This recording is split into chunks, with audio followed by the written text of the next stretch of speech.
Hi guys, this is week 2, day 4 of the course with Aspire at the Brain Charity.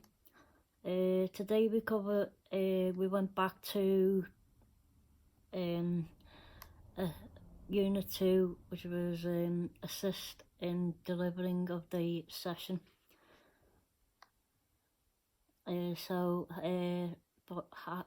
question was, how well did I meet the session's planned and aims and the objectives?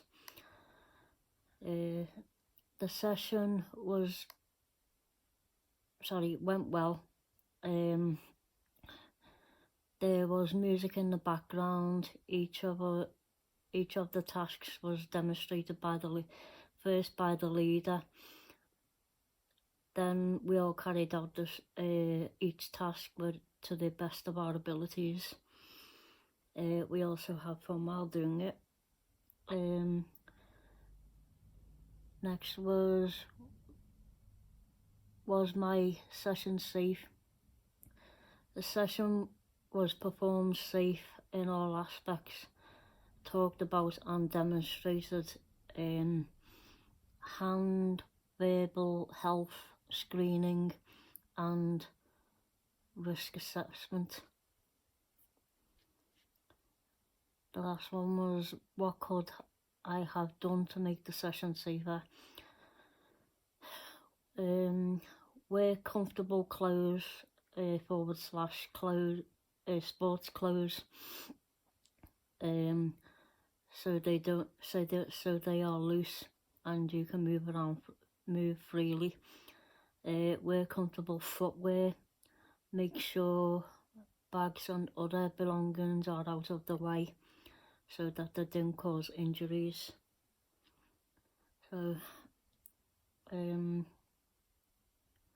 today was NCFE CAST Level 2 Certificate in Mental Health, First Aid and Mental Health Advocacy,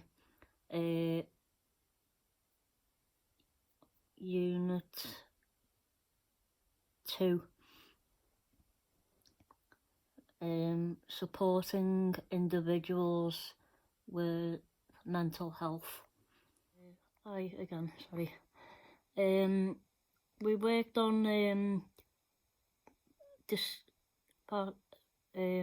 describe 4 factors that may increase the risk of mental ill health in individuals from outside the learning or working environment. So we had to choose 4. So one was family history of mental health, which can be hereditary. Number 2 was, I chose problems at home such as domestic violence, neglect, divorce or family breakdown. Number 3 was individuals' vulnerability such as low self-esteem and insecurity or inadequate coping mechanisms. Number 4 was community or local environment problems such as prejudice and discrimination, violence and crime, poor living conditions. Next one was explain how physical health can affect mental health. So physical activity and being outdoors. Exercise leads to the brain producing more serotonin, lifts your mood and makes you feel better. Exercise keeps the body fit and helps weight loss and makes people feel more positive. Number 2 of that was nutrition. A balanced diet can help keep the body healthy. and provides proteins, vitamins, minerals and other elements the body requires to maintain and repair itself. Some deficiencies, certain vitamins, can affect mood, and poor diet can leave people feeling tired and lethargic, which will lead to low moods. The third one was a healthy lifestyle. Smoking, alcohol and drugs all have an impact on the mood and mental well-being, or they may make people feel happier for a short while. Then they may feel low when the effects wear off. Nicotine has been shown to interfere with the levels of dopamine in the brain and can switch off the brain's mechanism for making dopamine. Dopamine is a chemical which supports positive feelings, so lack of it can cause depression. And the last one on that bit was rest and sleep. The body needs to rest in order to repair itself. Lack of rest or sleep puts pressure on the body and can make people unwell. It can also lead to issues with memory and thinking processes, cause individuals to be irritable and behave in ways that are out of character, and trigger anxiety as well as depression. So part 5 of that was describe 5 different examples of mental ill health, including possible causes and symptoms, treatments and other important information. So the first one was stress. Stress is a physical, mental and emotional response to feeling threatened or under pressure in daily life. Temporary stress is not a serious mental health issue, but too much stress can continually feel under stress starts to affect emotions, behaviour and ability to think effectively, as well as having physical effects such as raising blood pressure. So the second one was anxiety disorders. Anxiety is a response to stress, but may carry on after the factors causing stress have been resolved. May feel anxiety on a short-term basis. For example, if they go to a job interview, it becomes a problem when anxiety cannot be related to any particular situation or becomes long-term, overwhelming people and interfering with everyday life. So that was part 2. Third part of that was depression. Clinical depression is a low mood that lasts for at least 2 weeks, affects behaviour and has negative physical and mental and emotional effects. Depression can interfere with and negatively impact on a person's work, relationships. Depression can be caused by life events such as a bereavement, personal gender and genetics can be risk factors. Part 4 of that was eating disorders. Eating disorders are a type of obsessive behaviour, and although illness such as anorexia are often blamed on the desire to weight loss, they may be the response to traumatic events, stress and unhappiness. Anxiety and low self-esteem may also lead to eating disorders. And part 5 of that was self-harm and suicide. Self-harm is any type of behaviour that could cause or does cause harm to the individual. It can include physical harm such as cutting. It may also include behaviours such as drinking, taking risks such as driving fast.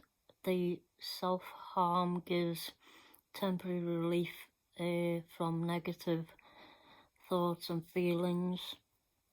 Suicide is where an individual intentionally causes their own death. It may be as a result of factors such as mental ill health, traumatic or stressful events. Then part 6 was identify 5 signs that an individual may experience mental ill health. So the first one was in physical, such as headaches, change of appetite, weight loss or gain, complaining of joint or back pain, shaking or obvious tension. The second one was physiological, appearing anxious or distressed, mood changes, finding it difficult to relax, difficult in taking information, forgetting things. And the behavioural one was leaving early, working long hours, repetitive speech or activity, restlessness and overexcitement. So, additional part to 5, number 5, it was 5A, was stress. This can lead to a serious mental and physical illness. Stress can be caused by internal or external demands. Internal demands include low self-esteem and fear. External causes might be environment issues such as constant noise or living in a poor, unsafe area. 5B was anxiety disorders. Anxiety involves having physical symptoms and worrying thoughts. In some cases, individuals can experience panic attacks, which can cause a fast heartbeat, a dizziness and long-term anxiety. And frequent panic attacks can be very disrupting to everyday life and relationships. 5C was depression. Depression makes people tearful, and they may become withdrawn and isolated. It may lead to alcohol and drugs being misused, which can make depression worse, and it will start to interfere with everyday life. At its most serious, it can lead to thoughts of suicide. So that was 3 continuations of part 5, because there wasn't enough room, so we had to note it down on lined paper. So that was that. Excuse me. Right, part 7 of that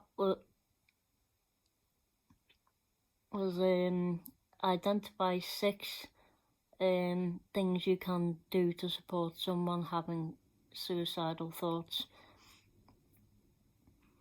I picked listening to them without making any judgments, being reassuring, encouraging them. The first one was listening to them without making judgments. Second one was being reassuring.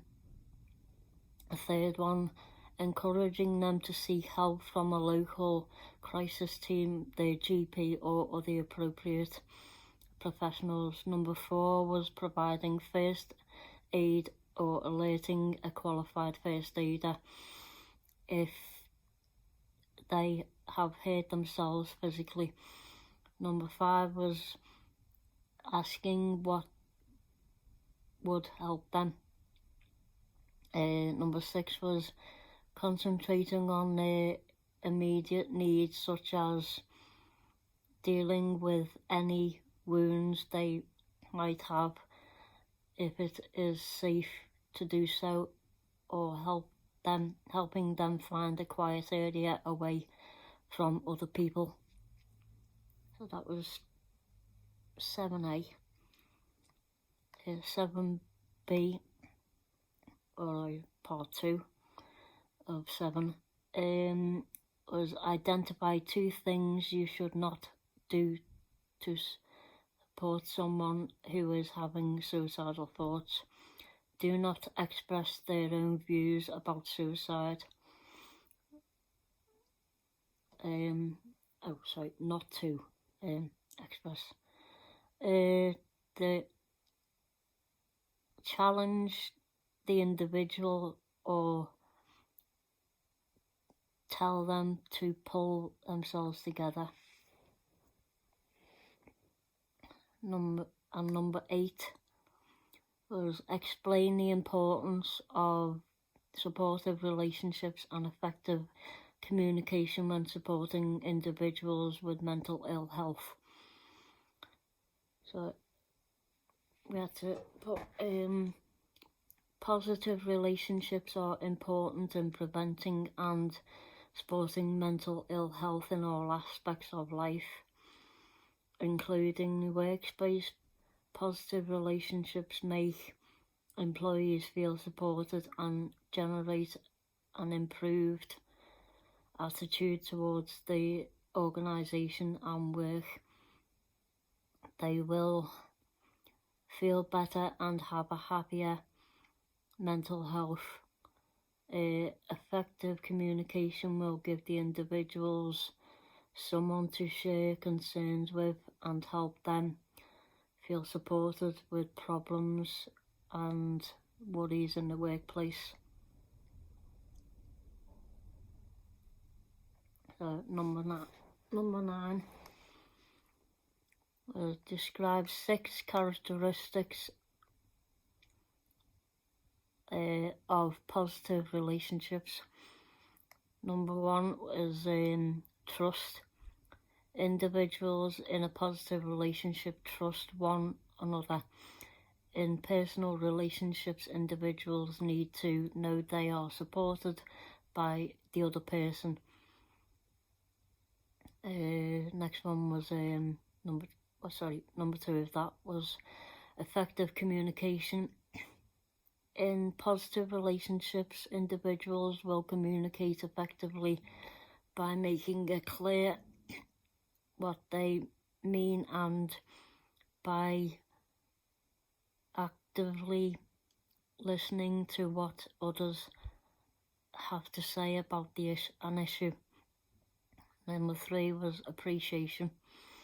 Everyone wants to know that they and their efforts, especially in the work context, are appreciated.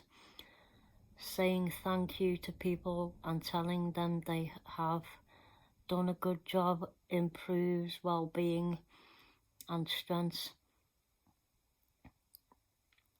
So, number 4 was respect. Respect means having regards for the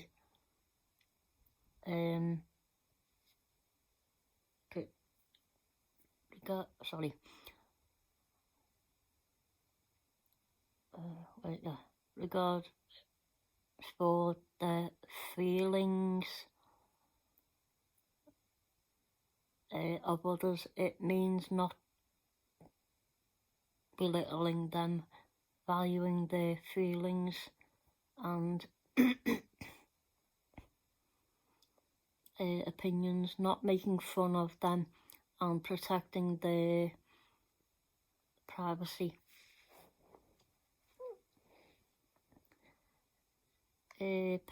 Number 5 was patience.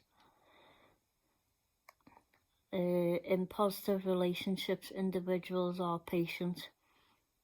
When things don't go to plan, they don't get annoyed or irritated with the other person, but stay calm and help to find ways to resolve issues and move forward.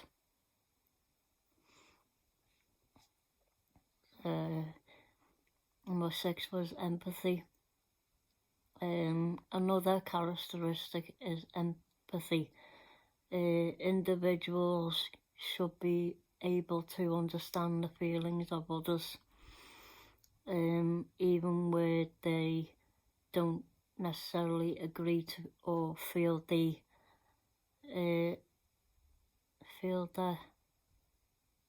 some way, and be able to look out at things from their perspective. And number 10 was describe how to support an individual with mental and ill health in the workplace. So, early intervention was the first one. They should be able to identify early signs that individuals are stressed. Most importantly, they should be aware of any changes in mood, behaviour and relationships with colleagues, as this can be an early sign of mental ill health in individuals. Should be encouraged to talk about any problems they have with their work, learning or learning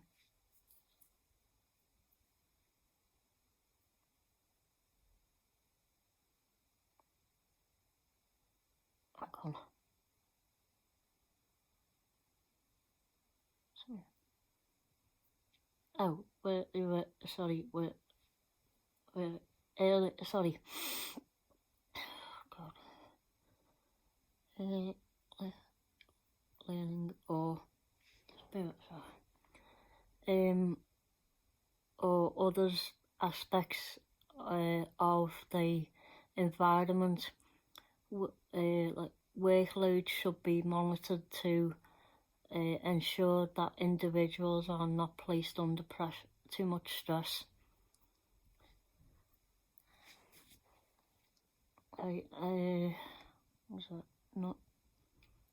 Short-term support. Talking to individuals and finding out any issues will help in providing the support they need. Workloads allowing extra rest breaks, reducing the workloads temporarily temporarily or simply talking through issues with them, or referring them to someone in the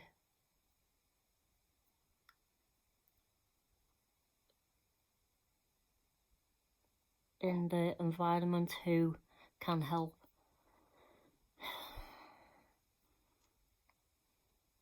Right, the third one is long-term support. Individuals may take time off work or learning.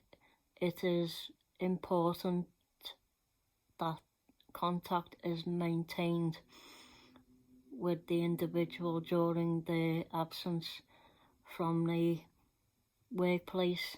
However, they should not be pressured to return before they are ready. It may also be appropriate to refer the individual to an occupational health expert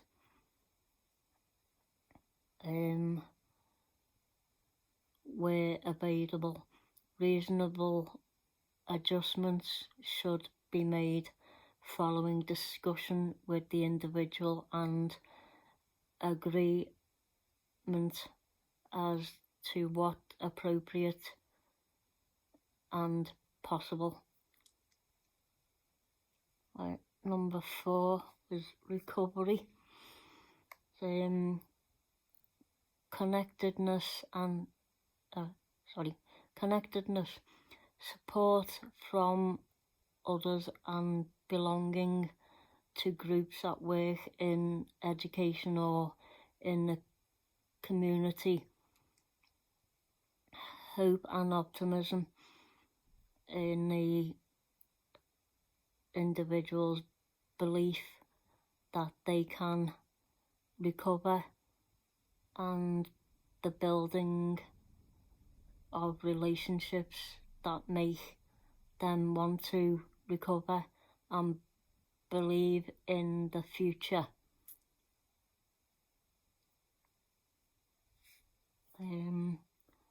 Also having aspirations for the future and thinking positively about life. Identity, building a positive sense of own identity and overcoming the challenges and stigma of mental ill health. The meaning and purpose. Having a meaningful life includes social roles and goals in work or education, for example. Empowerment, being able to take responsibility and control in respect of one's own life, and using and building the strengths they have. And number 5, return to work. So someone from the organisation should meet with them before their return to discuss the organisation's expectations and any concerns they may have. On return, they should be carefully monitored to ensure their mental health does not deteriorate again. Through there may be fluctuations.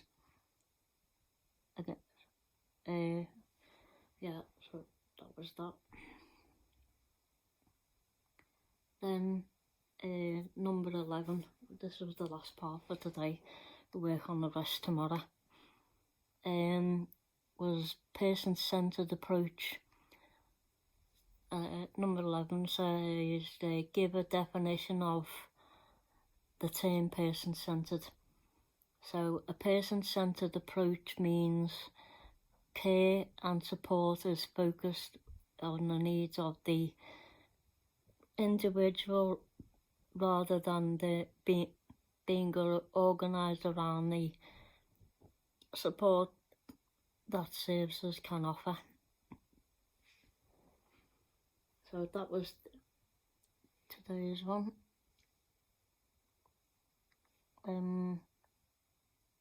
With the action plan, as we went back on, I think we had to pick 3 more out of the ratings. So I put punctuation, division, in English, punctuation. In the maths areas to improve was division,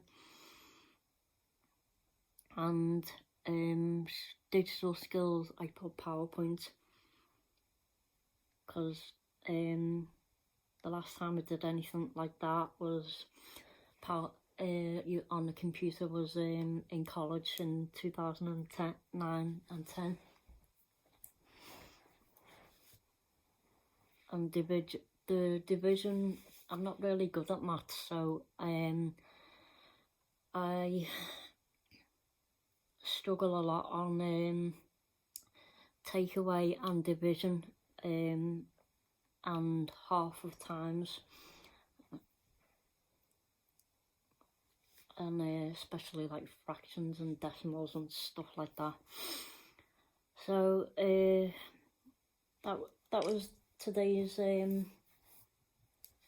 one, and all today I've had like more or less constant seizures on and off. I've had bad tremors, twitches, jerks, head drops, as well as a grand mal. This is my 4th one this week. I've had one every day this week. And the aftershakes as well, lasting for hours. Even when I'm trying to like write stuff down during the course, it kind of makes it difficult for me. So the tutor made sure I was asking if I was okay and all that, and came to attend to me when I had the bad one, even though it wasn't as long as yesterday's and Mondays, Tuesdays. So thank you for watching. If you like this video, please give a thumbs up by clicking the like button, and please subscribe if you're new, and click the notification bell to get updates of when I post a new video. And what else? Oh yeah, please leave any comments if you have any, and please feel free to ask any questions, and I'll get back to you as soon as possible. Thank you very much. Bye.